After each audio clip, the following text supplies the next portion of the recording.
পঞ্চম শ্রেণীর প্রিয় শিক্ষার্থী বন্ধুরা, সাউন্স লার্নিং হাবে তোমাদের আবার স্বাগতম। আজকে তোমাদের গণিত বইয়ের 82 পৃষ্ঠার সমাধান নিয়ে হাজির হলাম। তো চলো কথা না বাড়িয়ে 82 পৃষ্ঠার প্রথম যে অঙ্কটা আছে এই অঙ্কটার সমাধান আমরা করে ফেলি। বলছে 24.3কে 1000 দিয়ে ভাগ করলে দশমিকের অবস্থান কিভাবে পরিবর্তন হয়। তো তোমরা সকলেই জানো যে একের পরে এমন শূন্য আছে এমন সংখ্যা দিয়ে ভাগ করার নিয়মটা কি। দেখো একের পরে এখানে 3টা শূন্য আছে, তাহলে কিন্তু দশমিক বিন্দু 3 ঘর বামে যাবে। তো ছিল 4-এর উপরে, সেখান থেকে 3 ঘর দেওয়া মানে 4 2 আর শূন্য দিয়ে আর একটা অঙ্ক বাড়িয়ে নিলাম, তারপরে দশমিক দিলে 3 ঘর বামে গেল। এখানে একটা সাইড নোট তোমরা অবশ্যই লিখবা যে 1000 দ্বারা যদি আমরা ভাগ করি তাহলে দশমিক বিন্দু কিন্তু কয় স্থান বামে যাবে বলো তো? 3 স্থান বামে যাবে। যদি 100 দ্বারা করো তাহলে 2 স্থান যাবে, 10 দ্বারা করলে 1 স্থান যাবে, যদি 10,000 দ্বারা করো তাহলে 4 স্থান যাবে। অর্থাৎ যতগুলো শূন্য আছে তত স্থান বামে সরবে। আর গুণের নিয়মটাও তোমরা জানো, গুণ করলে কিন্তু ডানে যায়।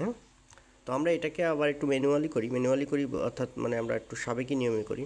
তো 1000 দেখো 24-এর ভিতরে কয়বার যায় বন্ধুরা? 1024-এর ভিতরে কিন্তু শূন্যবার যায়, তাই না? একবারও কি যায় না? একবারও যায় না, তাই শূন্যবাদ দিলাম। তো শূন্যবাদ দিয়ে আমরা 24কে নামালাম। তো দেন আমরা দশমিক দিব, ভাগফলও দশমিক আনবো।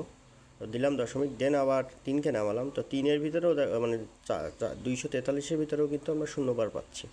তো যেহেতু দশমিক আছে আর একটা শূন্য নিলাম, দেন 2বার যাবে, 2000 হবে। তো বিয়োগ করলে হয় কত? 430। বিয়োগ করলে আমাদের 430টা থাকছে। তো ওখানে যেহেতু উপরে দশমিক বিন্দু আছে, তুমি চাইলে আর একটা শূন্য নিতে পারো। তাই আমরা ওই যে 430-এর পরে আমরা কিন্তু আর একটা শূন্য দিলাম। দেন এবার কয়বার যাবে? যেহেতু আমার 4300 আছে, তার মানে 4বার যাবে। 4000 হলো, বিয়োগ করলে আবার 30 থেকে তোমার 300 থাকলো, আর একটা দশমিক আছে তাই একটা শূন্য নিলাম, 3000 হলো, 3বার গেলে 3000 মিলে গেল। এটা হচ্ছে এই অঙ্কের সমাধান। তো চলো এবার পরবর্তী অঙ্কের সমাধানে যাই। তো পরবর্তী অঙ্ক বলছে যে নিচের সংখ্যাগুলোকে 10 এবং 100 দ্বারা ভাগ করি। তো প্রথম যে অঙ্কটা আছে 2.8, এটাকে আমরা প্রথমে 10 দিয়ে ভাগ করব। তো দেখো 2.8 10 দিয়ে ভাগ করলে কি হয়? আমরা জানি 10 দিয়ে ভাগ করলে কিন্তু দশমিক 1 স্থান বামে যাবে। অর্থাৎ আছে 8-এর উপরে, ওইটা 1 স্থান বামে গেলে হবে 2-এর উপরে, অর্থাৎ 0.28। নিচে অবশ্যই করে অতি অবশ্যই সাইড নোট লিখে দিবা যে যেহেতু 10 দ্বারা ভাগ করলে দশমিক 1 স্থান কোথায় যায় বলো তো? দশমিক 1 স্থান বামে যায়। 10 দ্বারা ভাগ করলে দশমিক 1 স্থান বামে যায়। আশা করি তোমরা বুঝতে পারছো। তো এটাকে আমরা একটু সাবেকি নিয়মেও করতে পারি। তো আমি অথবা দিয়ে একটু সাবেকি নিয়মে করি, অর্থাৎ 10 দিয়ে আমরা ভাগ করব 2.8কে। 10 2-এর ভিতরে একবারও যায় না, শূন্যবার যায়। দশমিক দিয়ে আমরা 8কে নামালাম, 8বার যায়, 2বার যায়, 10 2 20, 8 নামলো। দশমিক যেহেতু আছে একটা শূন্য পাবো, 8 10কে 80 মিলে গেল। এটাকে আশা করি তোমরা 100 দিয়েও ভাগ করতে পারবে, এটা দেখালাম না আমি 100 দ্বারা ভাগটা। তো এরপরে 4কে ভাগ করতে হবে 10 এবং 100 দ্বারা, 2 দাগে। তো আমরা 4 ভাগ প্রথমে 10 দিব। তো 10 দ্বারা ভাগ করলে কী হবে বলো তো বন্ধুরা? 10-এ তো 1-এর শেষে একটা শূন্য আছে, তো এই জন্য দশমিক বিন্দু 1 অঙ্ক বামে যাবে। প্রথমে আমরা ভাজ্যটাকে লিখবো, ভাজ্য কত? 4, 1 অঙ্ক বামে মানে 4-এর আগে দশমিক চিহ্নটা বসবে, 0.4। এখানে সাইড নোট লিখে দাও যে 10 দ্বারা ভাগ করলে দশমিক 1 অঙ্ক বামে যায়, দশমিক 1 অঙ্ক বামে যায়, এটা লিখে দাও, 1 অঙ্ক বামে যায় বা 1 স্থান বামে যায়। আশা করি তোমরা এটা বুঝতে পারছো। এটাকে আমরা একটু 100 দিয়ে ভাগ করে দেখাই যে কি হয়। 100 দিয়ে ভাগ করলে সেম প্রসেস হবে। তো দশমিক কয় অঙ্ক বামে যাবে? এবার 2 অঙ্ক বামে যাবে, তাই না? তো আগে আমরা এই যে ভাজ্যটাকে বসাই দিই, ভাজ্য বসালাম 1 2, মানে একটা শূন্য দিয়ে আমরা 2 অঙ্ক পুড়িয়ে নিলাম। যেহেতু 4 আছে 1 অঙ্ক, তো আর 1 অঙ্ক তো লাগবে, এই জন্য শূন্য দিয়ে আর 1 অঙ্ক আমরা মিলিয়ে নিলাম, দেন তারপর দশমিক চিহ্ন বসালাম। তো এরপরে আমরা 3 দাগে যাই। 3 দাগে কী আছে? 3 দাগে আমরা সমাধান লিখি। 3 দাগে আছে হচ্ছে 20.3। এটাকে যদি আমরা 10 দিয়ে ভাগ করি তাহলে দশমিক 1 অঙ্ক বামে যাবে, অর্থাৎ আছে শূন্যর ওপাশে, চলে যাবে শূন্যর সামনে, তাই না? তো আগে ভাজ্যটাকে লিখবা, ওই শূন্যর সামনে দিয়ে দিলে হয়ে গেল, একদমই সহজ কাজ। এটাকে আবার এবার যদি 100 দিয়ে ভাগ করি তাহলে 2 অঙ্ক বামে যাবে।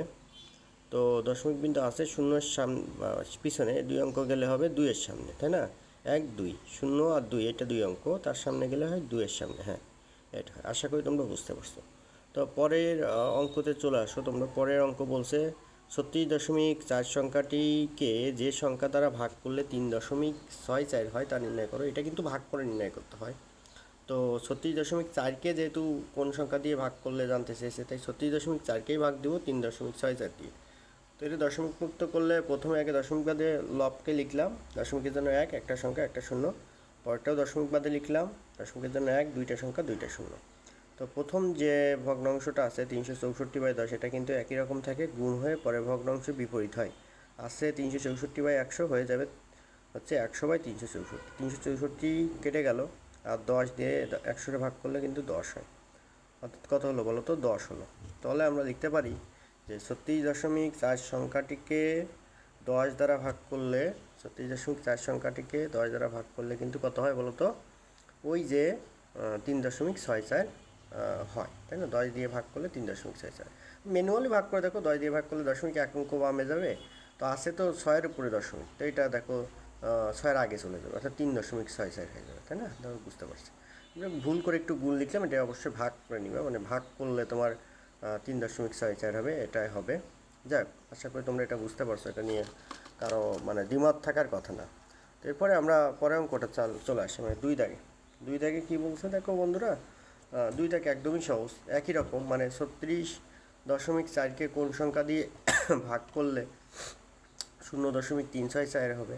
তো এক্ষেত্রেও 36.4কে 0.364 দিয়ে আমাদেরকে ভাগ করতে হবে। তো দিলাম ভাগ, তো এটা দশমিক মুক্ত করলে কত হবে? 36.4, দশমিকের জন্য একটা 1, একটা সংখ্যা একটা শূন্য, ভাগ, এটাও দেখো 364 লিখলাম, দশমিকের জন্য একটা 1, তিনটা সংখ্যা তিনটা শূন্য। তো প্রথম ভগ্নাংশটা একই রকম থাকবে, অর্থাৎ 364/10 থেকে যাবে, দিলাম 10, এবার ভাগ হয়ে যাবে গুণ, এটা বিপরীত হয়ে যাবে, মানে আছে 364/1000 হয়ে যাবে 1000/364। 10 দিয়ে কেটে দাও, প্রথমে 364 কেটে গেল, 10 দিয়ে 1000-এ কাটলে হয় 100, 10 দিয়ে 1000-কে কাটলে হয় কিন্তু 100, ওখানে 100 হবে, আমি একটু ভুল করে তোমার 10 লিখছি, এটা 100 করে দাও। অর্থাৎ তোমার 36.4কে আমরা যদি 100 দ্বারা ভাগ করি তাহলে কিন্তু 0.364 হয়। আশা করি বুঝতে পারছো। তো ভিডিওগুলো ভালো লাগলে অবশ্যই চ্যানেলটি সাবস্ক্রাইব করে দিও।